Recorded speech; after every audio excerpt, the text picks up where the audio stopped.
Glória a Deus.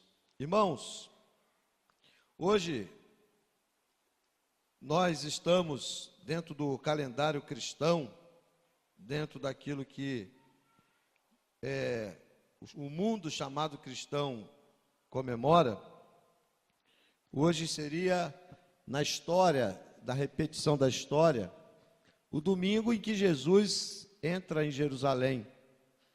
E nós não guardamos aqueles costumes da semana chamada Santa, que outros cristãos, inclusive evangélicos, guardam, mas nós consideramos esse calendário, porque no domingo que vem é o domingo da Páscoa. Por que é o domingo da Páscoa? Exatamente porque é o ápice de todo o momento da paixão de Cristo. É quando a gente historicamente se lembra, além de todo o período em que a gente está comemorando a ceia, celebrando a ceia do Senhor, mas é o período que o mundo chamado cristão se lembra da paixão de Cristo. O que é a paixão de Cristo? É aquele processo de dor, de sofrimento, de julgamento, tudo aquilo que Jesus passou na sua semana última em Jerusalém. E é muito importante, irmãos, a gente pensar um pouco sobre por que Jesus? Por que as pessoas precisam de Jesus? Há muita confusão sobre isso. Eu não vou tentar responder essa questão profundamente, mas eu quero trazer uma mensagem muito simples nessa noite, uma mensagem, tentar ser mais breve dentro daquilo que eu quero colocar, mas a gente precisa olhar para Jesus na visão correta, porque senão Jesus ele acaba se tornando para nós alguém que, na verdade, biblicamente ele não é. A gente acaba olhando para Jesus como alguém que a gente só recorre a ele nas horas de dificuldade, alguém, uma espécie de padroeiro, uma espécie de protetor. A gente começa a olhar para Jesus, às vezes, como um líder religioso, como um fundador de religião, e por aí vai, uma série de perspectivas que as pessoas vão tendo sobre Jesus. Mas a Bíblia deixa muito claro para nós,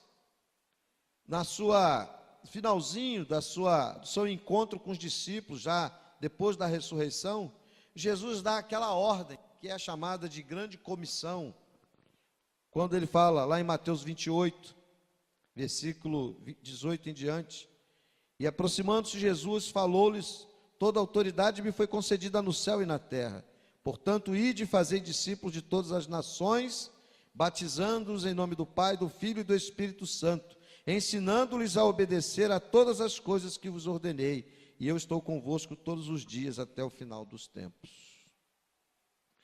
Jesus, irmãos, ele mandou pregar o nome dele, e ele não disse assim, pregue somente ao Ocidente, ou pregue somente ao Oriente, ou pregue somente às pessoas pobres, pregue somente aos ricos, pregue somente na favela, ou pregue somente na zona nobre das cidades. Não, ele disse, ide por todo o mundo,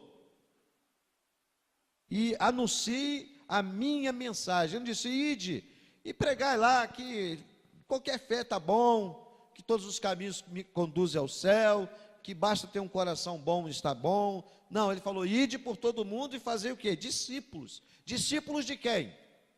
Dele, Jesus. Então, ser cristão é ser discípulo de Jesus. Ser cristão é ser seguidor de Jesus. E ninguém pode dizer-se cristão apenas dizendo assim, eu sou membro da igreja. Teoricamente, todo membro da igreja tem que ser cristão, mas nem todo cristão, infelizmente, de fato é de fato membro da igreja. E muitos que são membros da igreja, nem sempre são discípulos. Porque, irmãos, a palavra do Senhor coloca para nós isso de uma forma muito clara, a centralidade, a suficiência, a posição exaltada que Jesus tem em tudo isso. A mensagem que é pregada é a mensagem do nome de Jesus. Todos precisam de Jesus, todos. Às vezes a gente é meio tímido, a gente às vezes fica meio assim. Existe um ditado popular que diz que religião e política, né, não se discute, eu acho que é isso. Religião e política, mas se discute sim, claro que se discute, não se briga, não se debate, não se distrata, mas são temas que precisam ser discutidos com educação, com coerência, com amor, com graça, mas precisam ser discutidos sim, porque são coisas importantes. Quando Jesus ele dá essa ordem aos discípulos, ele não deixa nenhuma margem para a gente ficar assim, Jesus ele é amor, então quem sabe ele tem outras possibilidades. Ele deixa muito claro, olha, eu tenho autoridade, eu comunico essa autoridade a vocês, meus primeiros discípulos, e eu quero que vocês agora vão e preguem, façam discípulos. Ele não disse só assim, distribuam um folheto, entreguem Bíblias, façam alguma coisa pelas pessoas, diz, façam discípulos, façam seguidores. Eu quero que vocês estejam indo, e ao ir, vocês estejam fazendo discípulos, aonde? Em todas as culturas. Quando ele fala nação aqui, ele está falando em todas as culturas. Por exemplo, qual é a diferença entre uma nação e uma cultura? Nós somos brasileiros, mas dentro da nação brasileira, de repente, nós temos os ciganos brasileiros. Ali é uma etnia diferente da nossa, é uma cultura diferente, ainda que eles sejam poucos, mas ali é uma cultura, eles têm uma cultura, um idioma, comidas, costumes diferentes dos da maioria. Nós temos aqui na região do Espírito Santo, aqui na região alta, os pomeranos, é uma cultura diferente, uma língua diferente, costumes diferentes, é uma cultura diferente. E assim é, o Senhor Jesus disse, olha, vocês vão por todas as etnias, por todas as nações, e anunciem a minha palavra. Não é para anunciar qualquer coisa, é anunciar a minha palavra, fazer discípulos. Ser discípulos de Jesus implica o quê? Em estar conectado com a palavra de Jesus. Não dá para ser discípulo sem a palavra. Então, irmãos, por que Jesus ele é tão enfático nisso aqui? Há muitas razões, eu quero destacar pelo menos 4 nessa noite. A primeira delas, irmãos, é muito direta e muito simples, porque Jesus é o único caminho que nos conduz para o céu. Ele fala isso, talvez no texto mais conhecido, um dos textos mais conhecidos da Bíblia. Respondeu Jesus, eu sou o caminho, a verdade e a vida, e ninguém vem ao Pai senão por mim. Eu sou o caminho, sou a verdade e sou a vida, e ninguém vem ao Pai senão por mim. Então, quando Jesus diz assim, ide por todo mundo e pregar o Evangelho, diz, quando você for lá na China, for lá na Índia, for lá no Japão, você não vai chegar lá e vai dizer assim, para o indiano, por exemplo, o hindu, que adora milhões de deuses, dizendo, olha, meus queridos hindus, eu vim aqui, eu sou cristão, e eu quero dizer para vocês que eu tenho mais um Deus para apresentar a vocês. É o Deus chamado Jesus, é o Pai, o Filho e o Espírito Santo. Eu quero apresentar essa divindade nova para vocês juntá-la, e nesse panteão, nesse conjunto de milhões de deuses, que é assim que o hindu vê a vida, você possa acrescentar mais esse aqui, e se você acrescentar isso aqui, você vai ser abençoado. Essa é a pregação do Evangelho? Não. O cristão vai chegar lá na Índia e vai dizer, olha, com muito amor, com muita graça, com muita ação, sabedoria, vai dizer, meus amados hindus, eu sou um missionário cristão, e eu estou aqui para dizer para vocês, que existe um caminho provido por Deus, para nós sermos salvos. Jesus disse, eu sou o caminho, a verdade e a vida, e ninguém vem ao Pai senão por mim. E o Espírito Santo vai agir naquele lugar, e muitos hindus vão se converter a Jesus, como tem se convertido. A mensagem do Evangelho, irmãos, ela é única, ela não admite acréscimos, ela não admite negociação com ela é uma mensagem única. O Evangelho que é pregado aqui, é pregado em toda a terra, se ele for pregado biblicamente. Então, todos precisam de Jesus, por quê? Porque Jesus é o único caminho que nos conduz ao céu. Nós sabemos, irmãos, que enquanto vivemos nessa vida, nós temos que trabalhar, temos que estudar, temos que nos envolver. O Brasil está aí vivendo esse tempo de crise política, nós temos que orar, temos que nos manifestar, nos posicionar, colocar as nossas posições, quando necessário, publicamente. Sim, devemos nos colocar diante do mundo, mas nós fazemos tudo isso sabendo que a nossa esperança maior não está nesses homens, a nossa esperança está no céu, está no eterno, naquele que virá com poder e glória. Nós não podemos ser escapistas, dizer, não, eu não tenho nada com esse mundo, eu vou ficar olhando só para o céu. Não, enquanto eu espero Jesus voltar, eu sinalizo o reino de Deus aqui na terra. Enquanto Jesus está chegando, eu estou compartilhando, testemunhando, testificando, sinalizando que eu faço parte de um outro reino, e eu quero sinalizar os valores, a mensagem do reino de Deus nessa terra, mensagem do amor, da graça, da justiça, da verdade, da compaixão e da misericórdia. Então nós não somos escapistas, nós não somos alienados, a nossa visão é muito maior, a nossa esperança não está num sistema político, ou num político A, B ou C. Nós nos envolvemos nisso sim. Alguns são petistas, outros são de outros partidos, outros são de esquerda, outros são de direita. Isso é um problema seu. Você vai ter que dar contas a Deus, inclusive, disso. Mas Jesus é a esperança maior que nós temos. Ele é o centro. Ele não é de esquerda, ele nem é de direita. Ele é aquele que tem o caminho estreito para nós. Segunda coisa, irmãos, por que todos precisam de Jesus? Porque somente Jesus é a luz que pode iluminar a nossa mente, a nossa vida, nas trevas deste mundo. Nós vivemos em um mundo em trevas, mas ele disse lá, falando novamente ao povo, Jesus disse em João 8,12, eu sou a luz do mundo, quem me segue nunca andará em trevas, mas terá a luz da vida.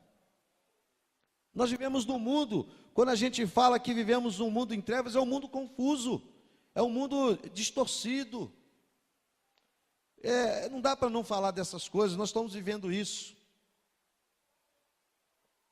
Nós vimos aí essas gravações todas que foram mostradas para nós, graças a Deus, isso é obra de Deus, irmãos, para que o povo não fique enganado.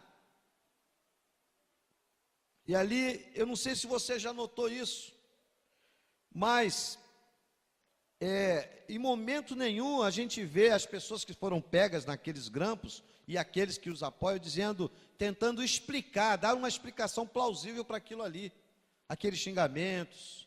Eu não sei se você ouviu uma gravação, por exemplo, em que o ex-presidente Lula, conversando com o prefeito do Rio, eles riem e dizem assim, esses promotores são crentes, Não sei se você viu isso, escarnecendo, como se ser crente fosse ser burro, fosse ser ignorante, fosse ser... E Deus está usando o crente para trazer essa sujeira à tona, irmãos.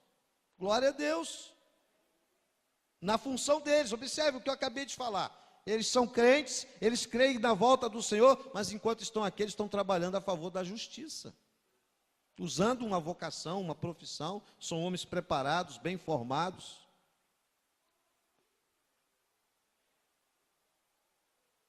Treva é isso, é quando alguém que tem autoridade não tem mais o que explicar, e o que se questiona é, mas não podia ter vazado, não podia ter gravado, mas nenhum deles explica, mas o que você falou? Como é que você explica o que você falou? Não sei se você percebeu isso. Sobre o conteúdo não se fala nada, só se questiona o fato de ter sido gravado e de ter sido mostrado as gravações.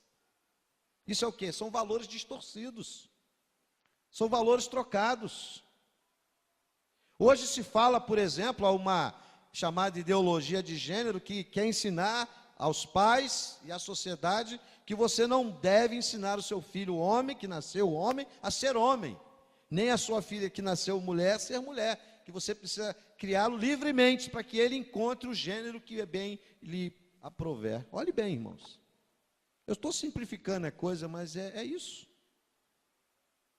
Há países que na escola já não se faz diferença. O irmão Zé Alberto estava falando aqui outro dia, né, do menino dele, do mais novo, Bernardo, né? perguntando, pai, eu sou homem, né? Perguntando ao pai. O pai dizia, se o Zé Alberto não fosse crente, ele ia dizer assim, depende, meu filho, o que você quer ser? Essa seria a resposta da ideologia de gênero. Mas ele é cristão, ele disse, sim, meu filho, você é homem, você é macho. Você é macho biologicamente e você vai ser criado como homem. Entendeu? Não existe, ninguém nasce com o terceiro sexo. Na genética, não se prova, irmãos, que existe algo geneticamente, até hoje nunca se provou nada sobre essas questões. O que se tem é homem e mulher.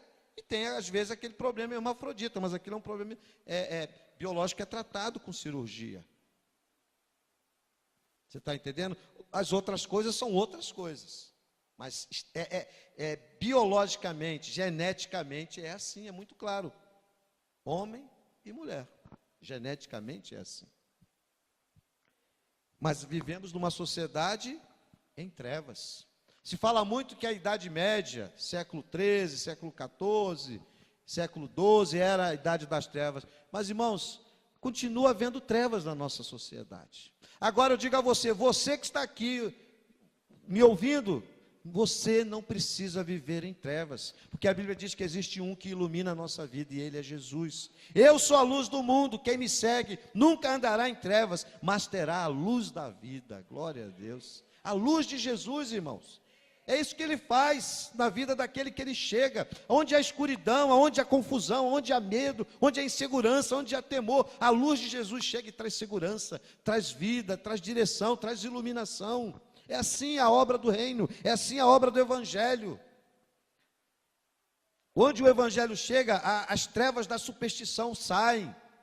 Pessoas que viviam oprimidas, com medo de espíritos, com medo de demônios, com medo de divindades estranhas. Quando ele é iluminado pela luz do evangelho, esse medo não existe mais, porque agora ele teme a Deus e anda na presença do Senhor, e sabe que agora esses espíritos não têm mais autoridade sobre sua vida. Isso é o evangelho, é a luz do evangelho. Aonde o evangelho chega, na África, na Índia, lugares onde há muita superstição, no Brasil, onde há muita loucura nessa direção também, onde o evangelho chega, as pessoas são libertas.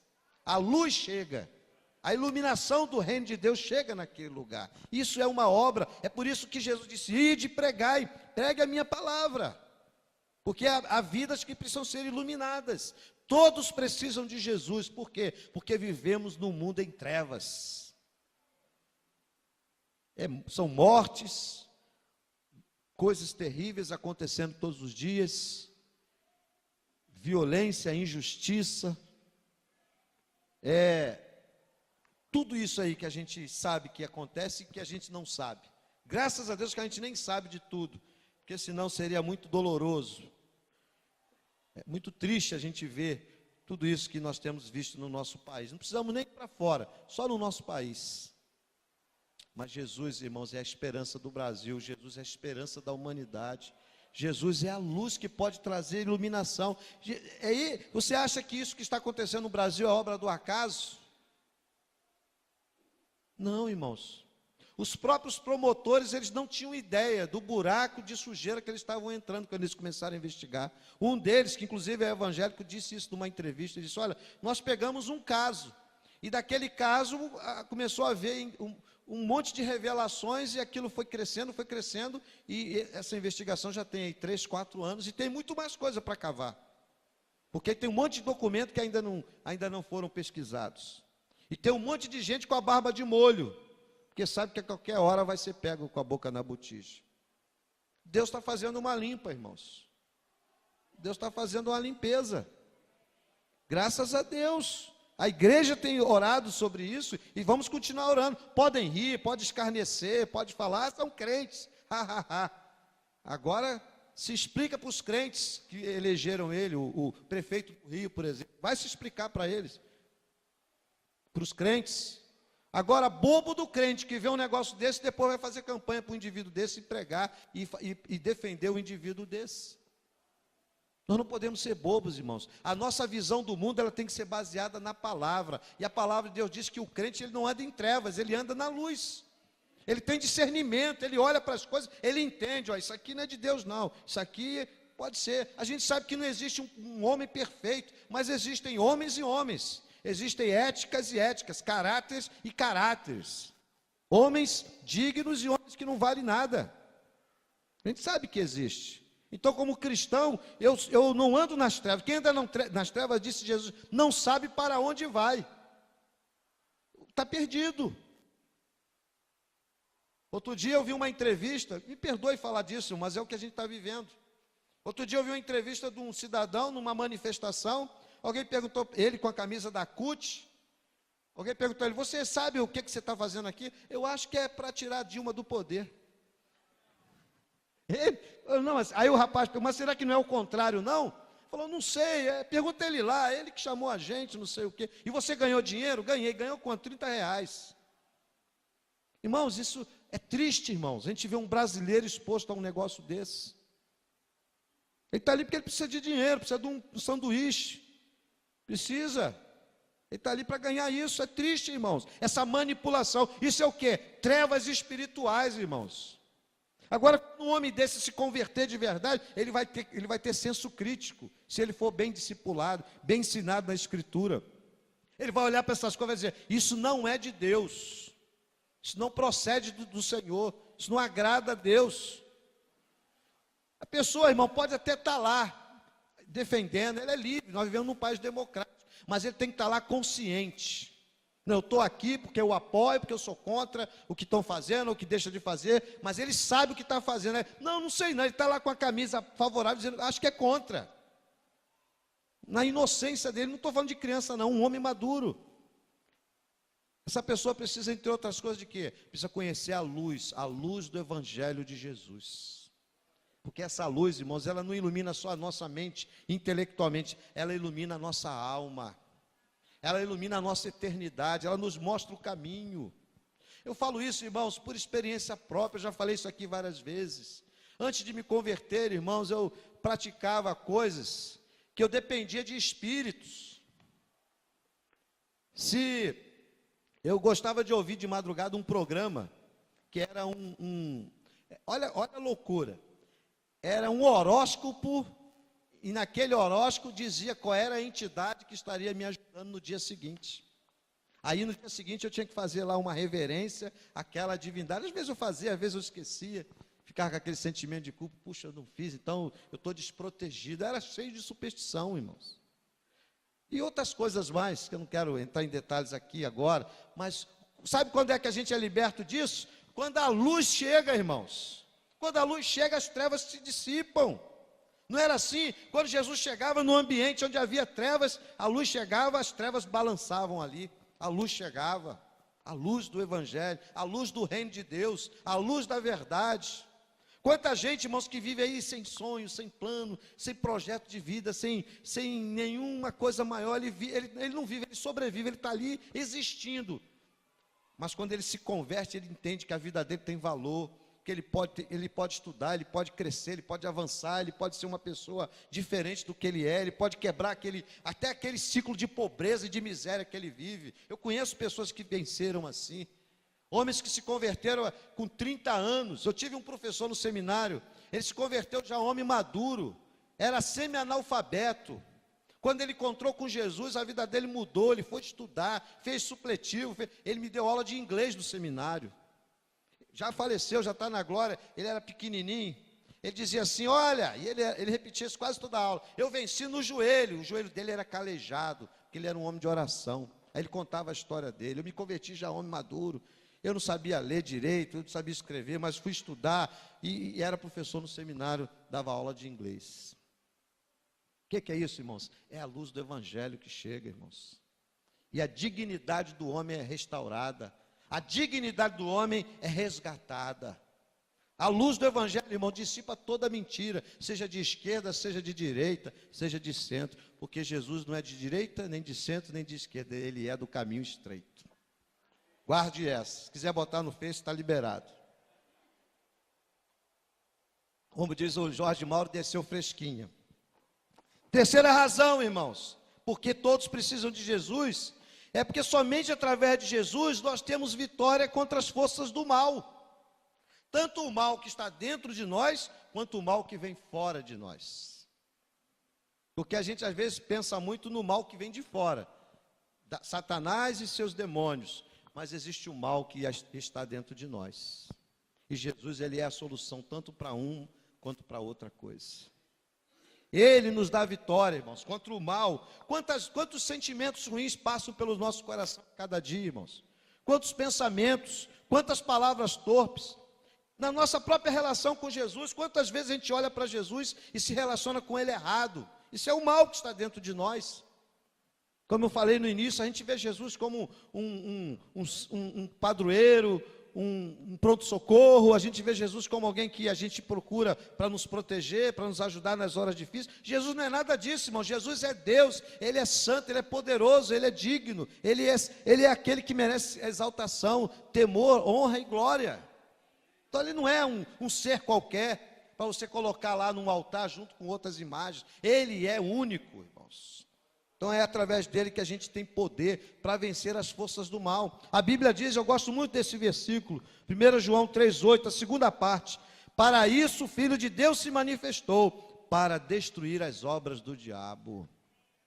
Foi para isso que Jesus se manifestou, irmão. É obra do diabo, irmão, Jesus tem poder para destruir.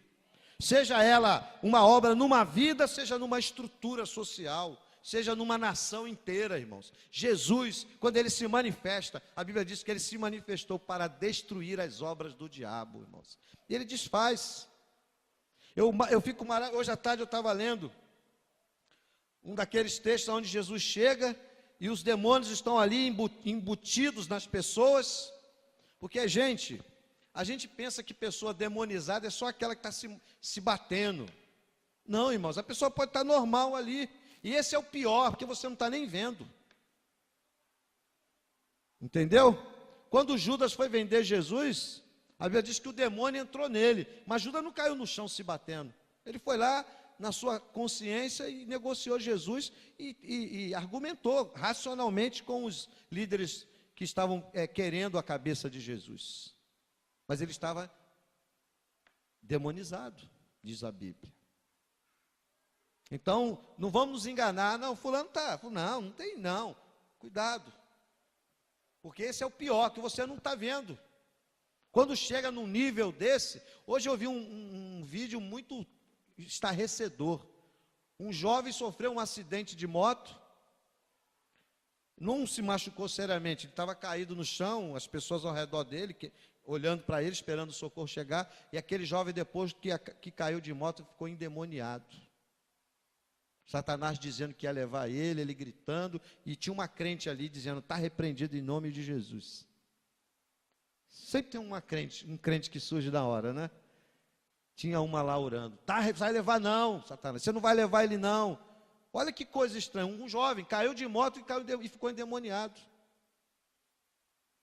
Eu lembro, irmãos, quando a minha família era envolvida com essas coisas, uma vez na minha casa, no Rio de Janeiro, numa sessão espírita dentro de casa, um demônio eu já contei isso aqui, tinha havido um acidente de moto, um soldado paraquedista, era uma área perto de quartel, uma área perto de quartéis, lá onde a minha família mora, e passa muito militar vindo do serviço, e esse rapaz veio numa moto, nem existe mais esse tipo da moto que ele vinha, e ele bateu num carro, subiu e morreu, desceu, parece que desceu, se eu não estou enganado, em cima de outro carro.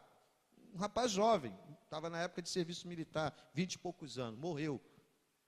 E não sei se é verdade ou se é mentira, mas naquela semana, um espírito falou dentro da minha casa lá, na minha mãe, manifesto, dizendo, eu matei ele me devia, eu tirei a vida dele. Eu era moleque, devia ter uns 13 anos, mas eu me lembro disso claramente. E essas coisas alimentavam o medo, alimentavam nossa serventia, aqueles espíritos. Mas sabe quando isso acabou? Para isso se manifestou o Filho de Deus, para destruir as obras do diabo, irmãos. Eu não sei, irmão, de repente há uma obra do diabo na sua vida, na sua casa, mas Jesus é aquele que manifesta, se ele se manifestar na sua casa, na sua vida, ele vai desfazer isso.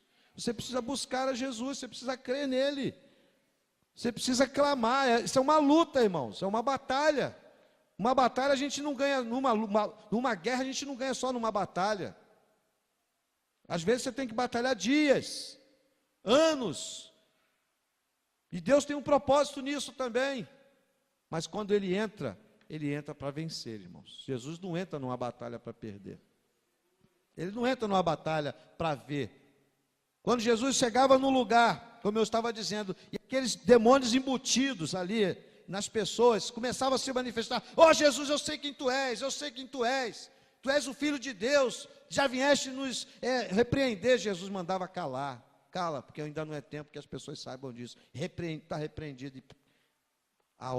As trevas reconheciam a presença da luz, o poder do mal reconhecia a autoridade do bem que estava ali em Jesus. Somente através de Jesus nós temos vitória verdadeira contra as forças do mal, irmãos.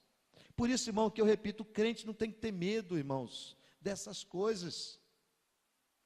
Quando você tem medo, você está igual o exército lá de Israel, diante de Golias, parado, Golias rindo da sua cara, Golias humilhando você, e você lá parado, sem ação. Quando você se posta como um cristão, você se posta como Davi. Davi foi lá e disse: olha, você tem poder sim, você tem alguma autoridade sim, você tem forças aí, você tem armas, mas eu não estou com nenhuma dessas armas que você tem, mas eu estou do lado do Senhor dos exércitos, o Deus de Israel a quem tens afrontado. E aquilo que não valia nada, uma coisa tão banal, tão comum, uma pedra, mas quando aquela pedra foi lançada, ela virou um míssil. Sabe por quê? Porque ela foi lançada pela mão de Deus. Então, meu irmão, quem nos dá a vitória é o Senhor. A Bíblia diz aqui: para isso o pastor se manifestou, para isso o presbítero se manifestou, para isso o diácono se manifestou, para isso o líder do GG se manifestou. Os líderes do GG estão com status aí agora. Não, para isso Jesus se manifestou, irmãos. É Jesus manifesta na nossa vida, na nossa casa, nas nossas relações. Ele se manifesta para destruir as obras do diabo. Quarta razão, irmãos. Por que todos precisam de Jesus? Sabe por quê? Porque todos um dia, todos nós seremos julgados por Deus. Todos nós. A Bíblia diz em Atos 17:31, pois estabeleceu um dia em que há de julgar o mundo com justiça, por meio do homem que designou, e deu provas disso a todos, ressuscitando dentre os mortos. Um dia em Cristo nós vamos ser julgados, todos nós, irmãos. Isso é de arrepiar, irmãos. Um dia nós vamos nos apresentar a Deus. Aí, irmãos, nós vamos ver quanta conversa boba nossa na terra foi em vão. Foi em vão. Quanto besteira que nós ficamos agarrados nessa terra, não valia nada. Quanto tempo nós jogamos fora. Quanta besteira nós nos apegamos. A quantas besteiras nós nos apegamos quando a gente estiver diante daquela glória excelente, extraordinária e santa de Deus. A gente vai olhar e dizer: puxa vida, era esse Deus que eu servia na terra, e parecia que eu estava lá de passagem, de brincadeira. Um dia todos nós vamos ser julgados. O apóstolo está dizendo aqui, pois estabeleceu um dia em que há de julgar o mundo com justiça, por meio de Jesus, e deu provas disso a todos, ressuscitando dentre os mortos. Meus irmãos, Jesus não é mais aquele cordeiro ferido, Jesus agora é o leão, irmãos. E é diante do leão que nós vamos nos apresentar. Ele vai nos julgar. Há um acerto de contas, até para nós crentes. Nós sabemos que o cristão, ele já não está mais debaixo de condenação, mas ele também vai ter que se acertar. Hoje de manhã eu falei aqui sobre os dons espirituais no ministério, uma igreja funcionando nos dons. Irmão, se eu tenho dons, Deus me salvou, me dotou com dons, e eu não uso esses dons, ou os uso erradamente, com a motivação errada, eu preciso acertar isso com Deus. Isso é um erro, eu preciso acertar isso. Se eu estou na igreja há 20 anos, e sou a mesma pessoa, tem alguma coisa errada. Tem alguma coisa errada, isso não é normal. Deus precisa mudar a minha história. Quem conhece a Jesus, irmãos, ele vai experimentando mudanças, transformações. Há um tratamento de Deus na nossa vida, irmãos. Agora eu estou na igreja há 300 anos. Os problemas que eu tenho são os mesmos.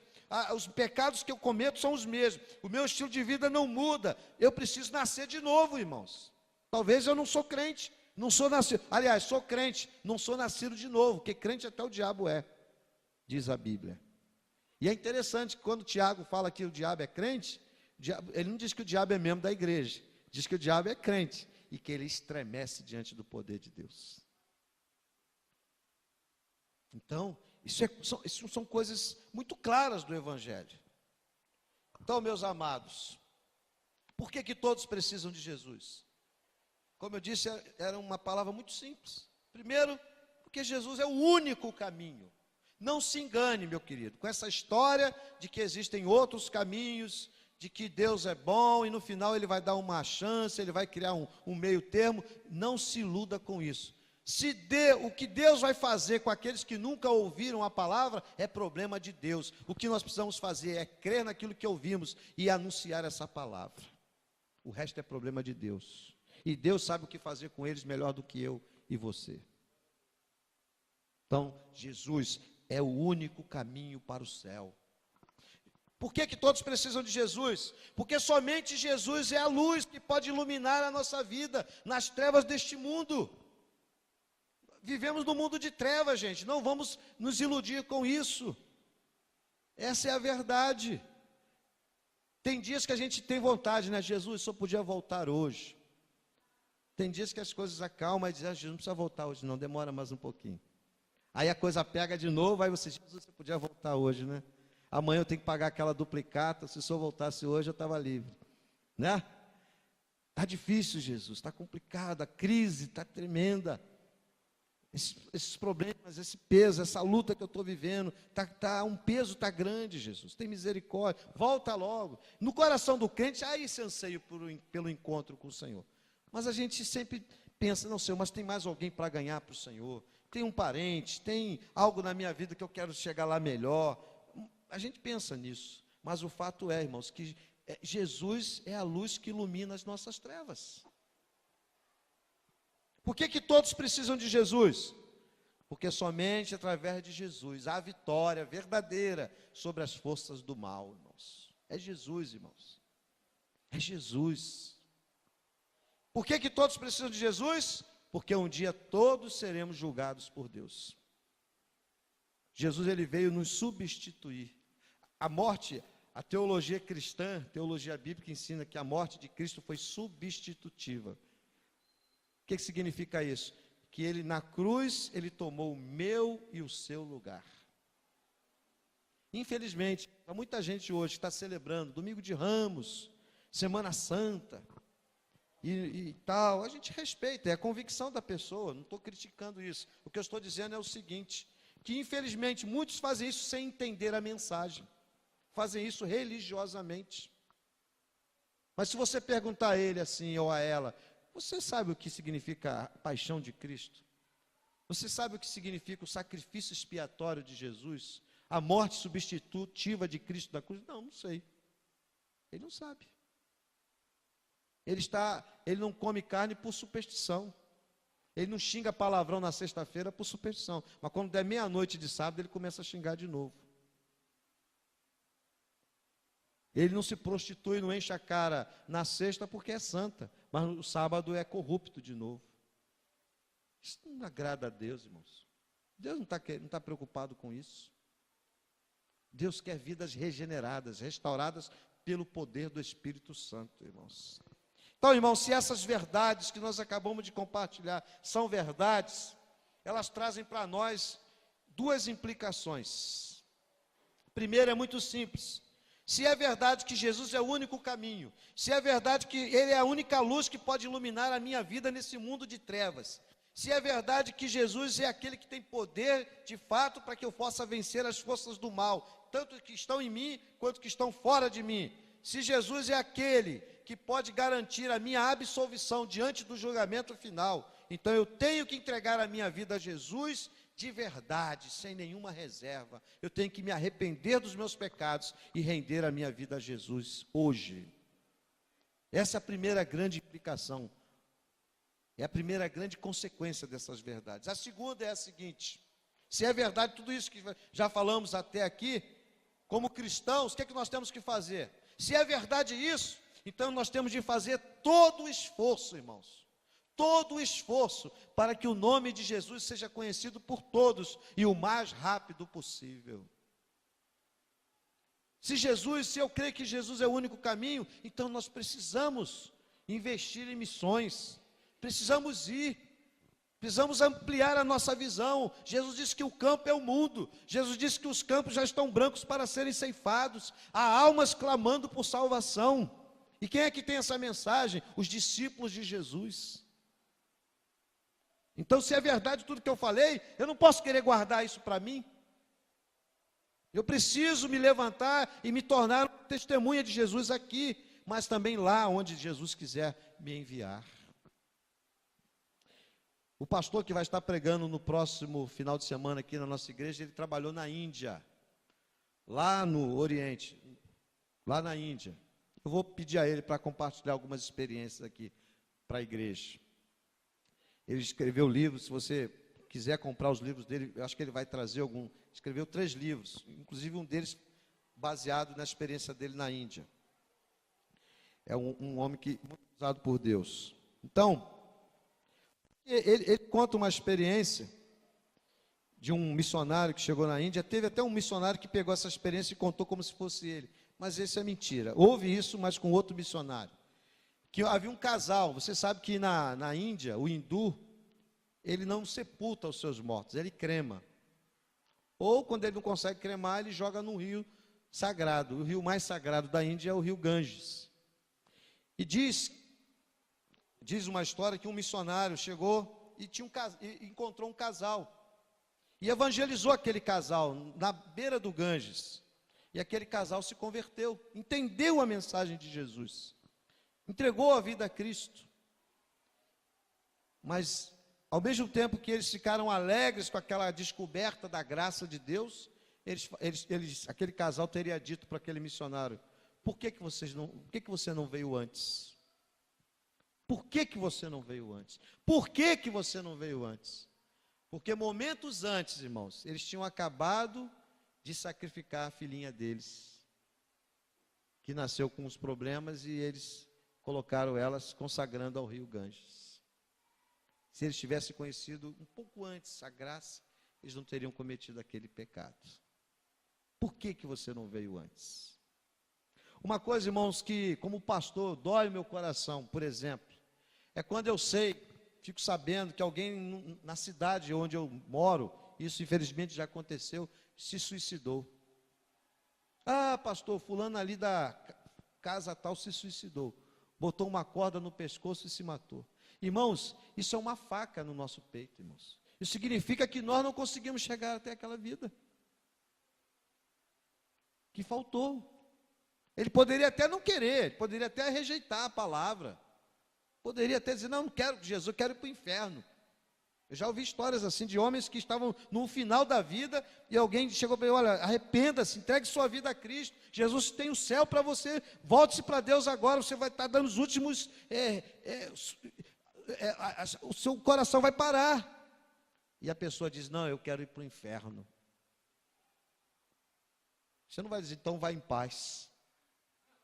Você não vai poder dizer isso, né? Vai dizer: então a escolha é sua. Isso, eu conheço um pastor que viveu isso no hospital. O rapaz deu um tiro no ouvido e milagrosamente ainda estava vivo, e alguém ligou para o pastor: pastor, corre aqui que o rapaz vai morrer. Ele deu um tiro no ouvido, está suspirando aqui, mas não vai passar não. O pastor correu lá, é um pastor muito evangelista, evangelizou ele, e quando ele perguntou: você quer entregar sua vida a Cristo? Se preparar, porque você vai para a eternidade. Ele disse: não, eu quero ir para o inferno. Duro, né? É a dureza do coração. Mas acontece. Mas a nossa missão é anunciar, irmãos. Jesus disse: ide por todo mundo e pregai o evangelho. Ele diz: pregai um evangelho. Ele diz: pregai o evangelho, irmãos. O evangelho que faz discípulos. O evangelho de Jesus. O evangelho que liberta, que transforma, que ilumina as nossas vidas.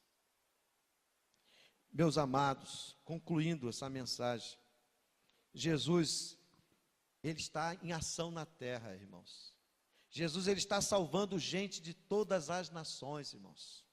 O evangelho está sendo pregado até no Iraque, até na Síria. Lá na Síria, onde está aquela guerra civil, milhares de pessoas morrendo. A igreja da Síria está viva, irmãos. Nós vamos trazer de novo aquele pastor sírio aqui. Ele tem muitas notícias para nos dar. Jesus está salvando gente de todas as nações, irmãos.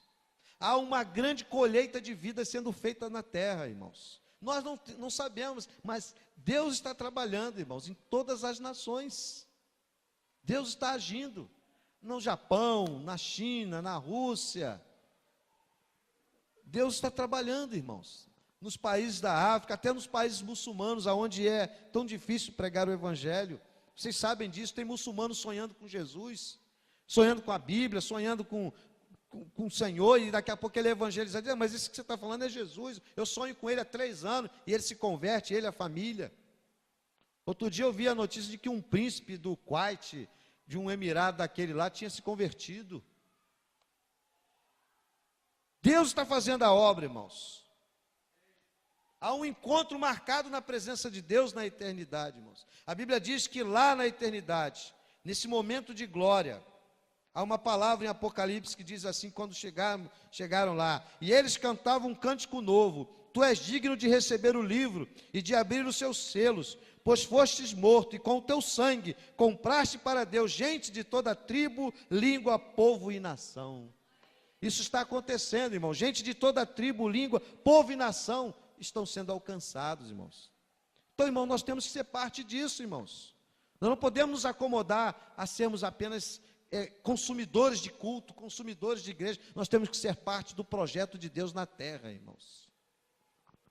Outro dia eu vou detalhar como você pode ser parte desse projeto. Muitos aqui já sabem.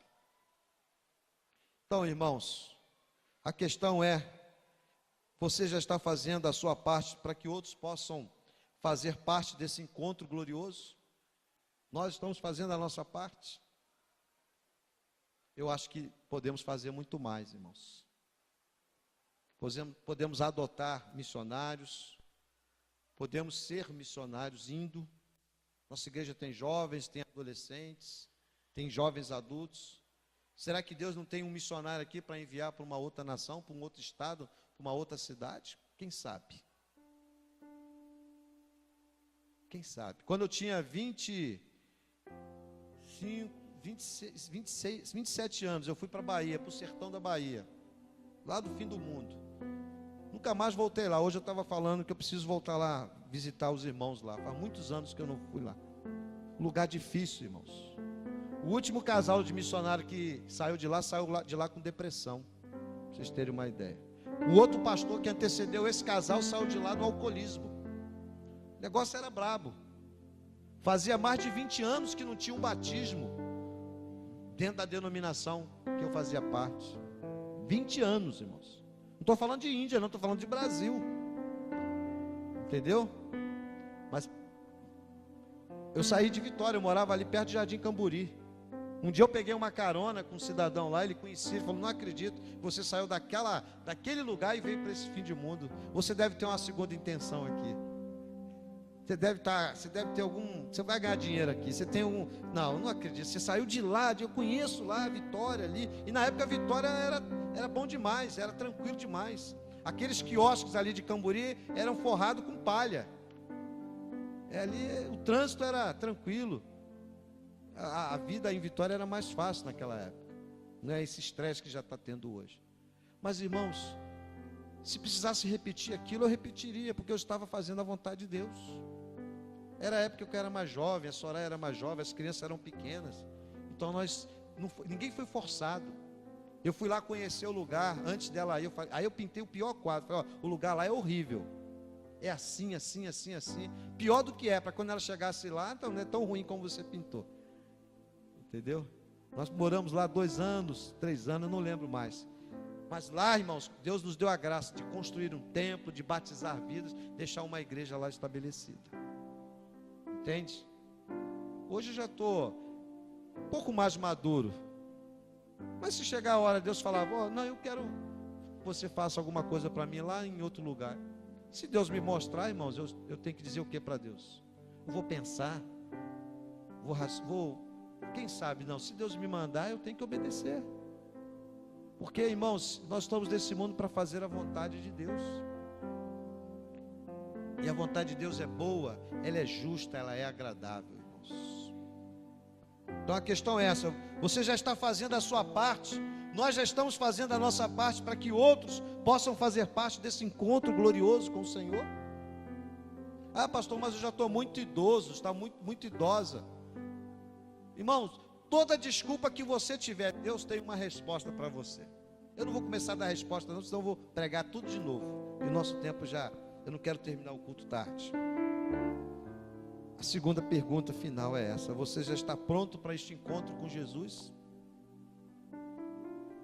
Se o céu se rasgar agora, trombeta tocar, você está pronto para encontrar-se com Jesus? Eu não estou dramatizando não, irmão. É isso que a Bíblia diz que vai acontecer.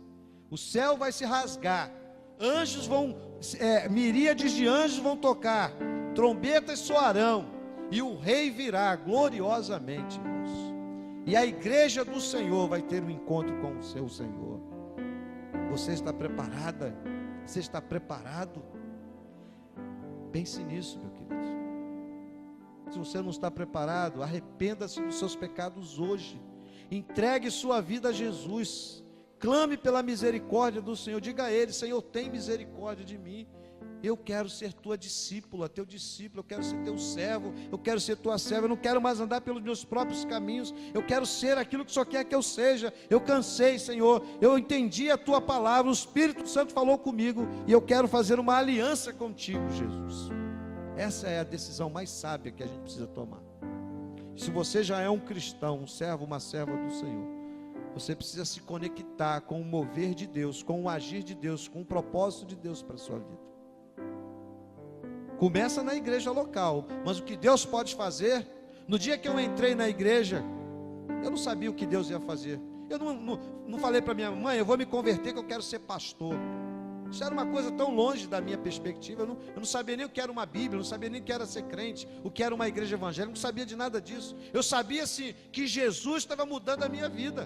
Isso eu sabia, eu estava experimentando isso. O que ele ia fazer depois era problema dele. E hoje eu estou aqui, junto com os irmãos. É assim que Deus faz.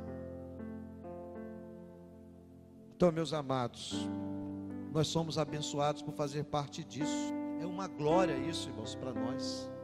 Ser de Jesus é glorioso, irmãos. Ser de Jesus é especial.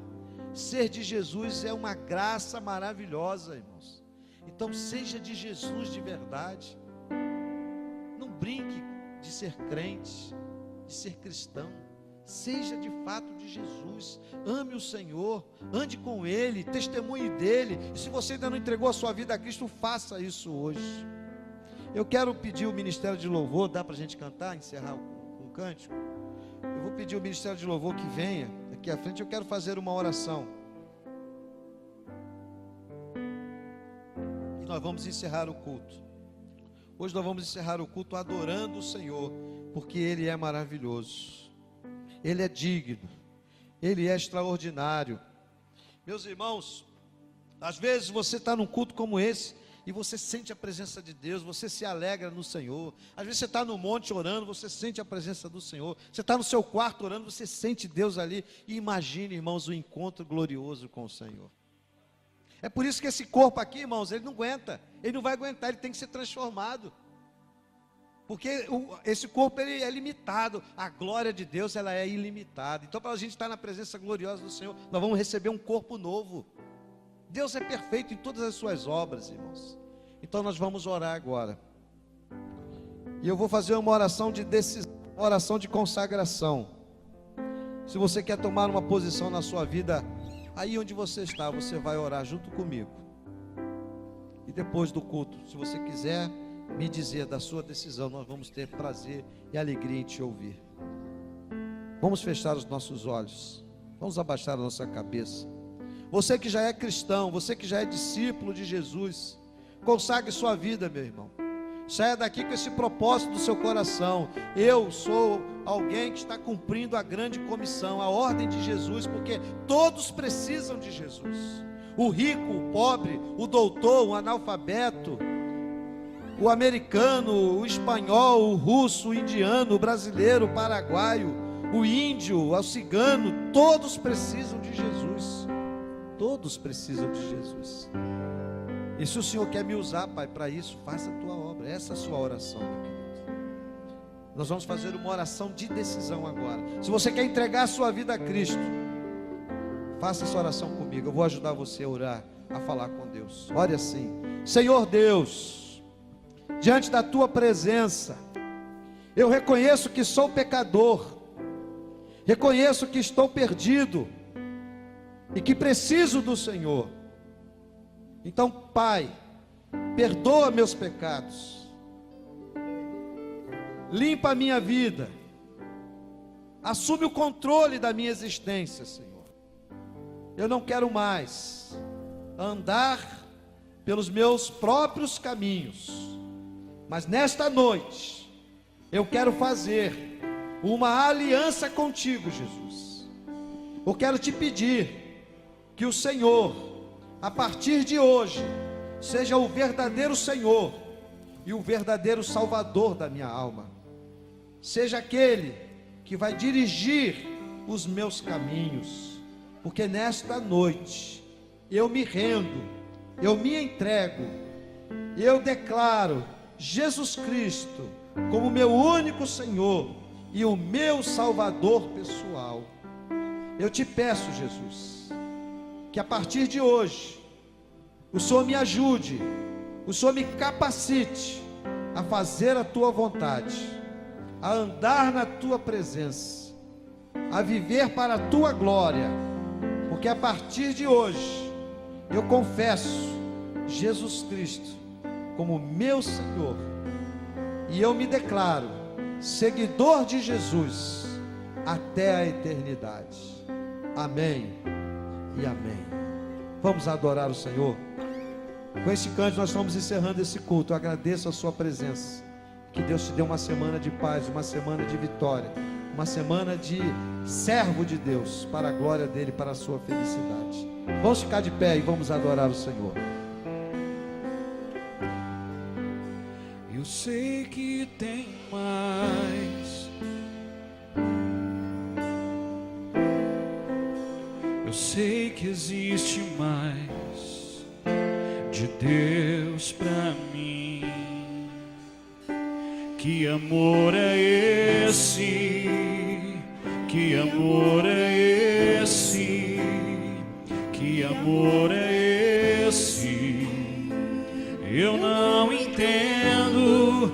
Maior que o amor de um pai, mais forte que o amor de um homem, mais profundo que um amigo, é o teu amor. Que amor é esse? Que amor é esse? Que amor é esse? Eu não entendo. Que conquistou meu coração, que quebrou minhas razões, que me esvaziou de mim. Foi o teu amor. Leva-me ao primeiro amor, onde tudo começou, Senhor. Leva-me ao primeiro amor, onde tudo começou, Senhor. Eu digo sim,